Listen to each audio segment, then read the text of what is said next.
साथियों नमस्कार। उम्मीद करता हूँ आप लोग अच्छे होंगे।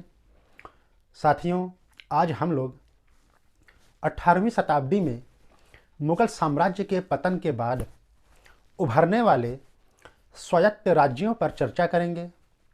साथियों 18वीं शताब्दी में कई राज्य स्वतंत्र हुए, जिनमें अवध, मैसूर, पंजाब, कर्नाटक, हैदराबाद, रोहिलखंड आदि थे।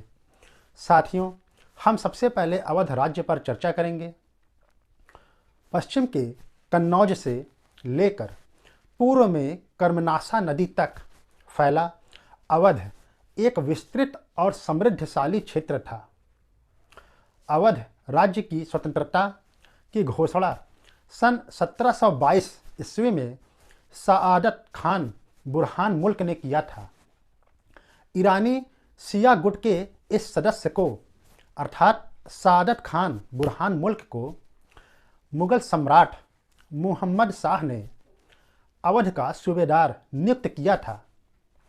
सआदत खान ने नादिर शाह के आक्रमण के समय शाही मामलों में महत्वपूर्ण भूमिका का निर्वाह किया था। अपने नाम और सम्मान की रक्षा के लिए सआदत खान ने सन 1739 में आत्महत्या कर लिया था। सआदत खान के बाद उसका भतीजा और दामाद सफदर जंग, जिसे अबुल मंसूर खान के नाम से भी जाना जाता था, अवध का नवाब बना। सन 1753 ईस्वी में बादशाह अहमद शाह ने सफदर जंग को वजीर के पद से बर्खास्त कर दिया था और सन 1754 में अवध में सफदर जंग की मृत्यु भी हो गई थी। सफदर जंग के बाद उसका उत्तराधिकारी उसका पुत्र शुजाउद्दौला बना था, जिसने सन 1759 ईस्वी में अली गौहर, जिसे शाह आलम द्वितीय के नाम से हम जानते हैं, को लखनऊ में शरण मिली थी और सन 1761 ईस्वी में लड़े गए पानीपत के तृतीय युद्ध में शुजाउद्दौला ने अहमद शाह अब्दाली का साथ भी दिया था।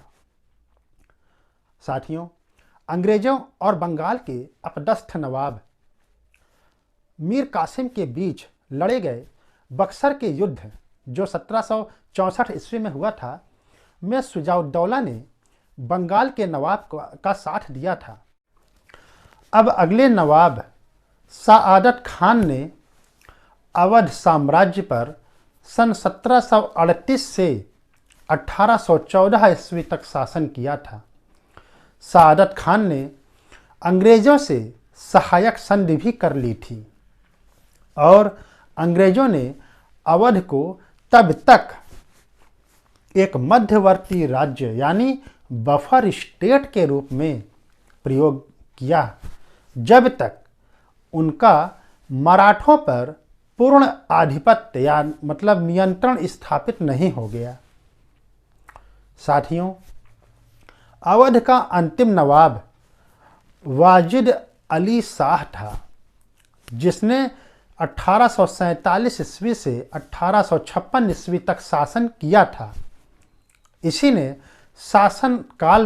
के शासनकाल में अवध पर अंग्रेज़ों ने कुशासन का आरोप लगाकर 1856 ईस्वी में अवध को ब्रिटिश साम्राज्य में मिला लिया। साथियों अब हम लोग हैदराबाद स्वतंत्र राज्य के इतिहास पर चर्चा करेंगे।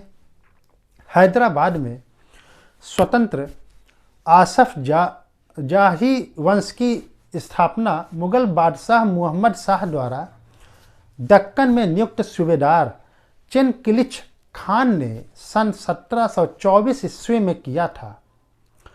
चिनकिलिच खान को निजामुल मुल्क के नाम से भी जाना जाता है। मुग़ल बादशाह मुहम्मद शाह ने 1722 ईस्वी में चिनकिलिच खान को दक्कन के 6 सूबों की सूबेदारी भी सौंपी थी, जिसका मुख्यालय औरंगाबाद में था। चिनकिलिच खान द्वारा सन 1724 ईस्वी में स्वतंत्र हैदराबाद राज्य की स्थापना के बाद मुगल सम्राट मुहम्मद शाह ने चिनकिलिच खान को आसफ जाह की उपाधि से मतलब नवाजा था, उसकी उपाधि प्रदान किया था। सकूर खेड़ा के युद्ध में चिनकिलिच खान ने मुगल सूबेदार मुबारिज खान को पराजित भी किया था। सन 1748 ईस्वी में चिनकिलिच खान की मृत्यु के बाद हैदराबाद में कोई ऐसा योग्य निजाम नहीं था जो अंग्रेज़ों से टक्कर ले पाता। हैदराबाद भारतीय राज्यों में ऐसा प्रथम राज्य था जिसने वेलेजली की सहायक संधि के तहत एक आश्रित सेना रखना भी स्वीकार कर लिया था।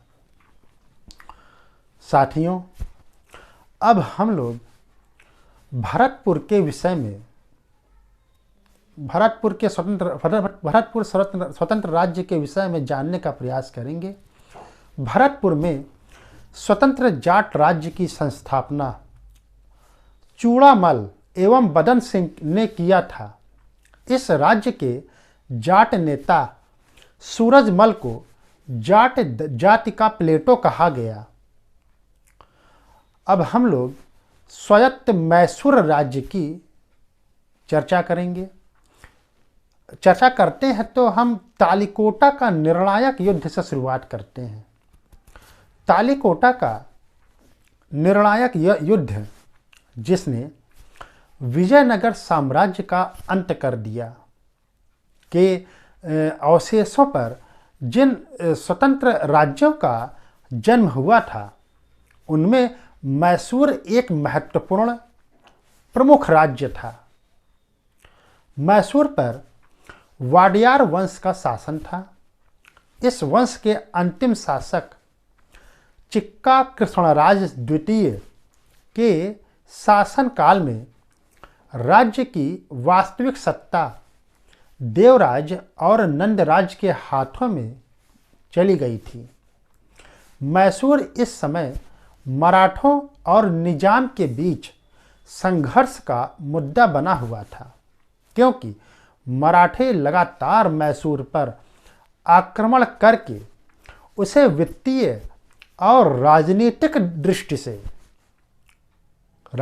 दृष्टिकोण से कमजोर कर रहे थे। दूसरी ओर निजाम मैसूर को मुगल प्रदेश मानकर इस पर अपना अधिकार समझते थे।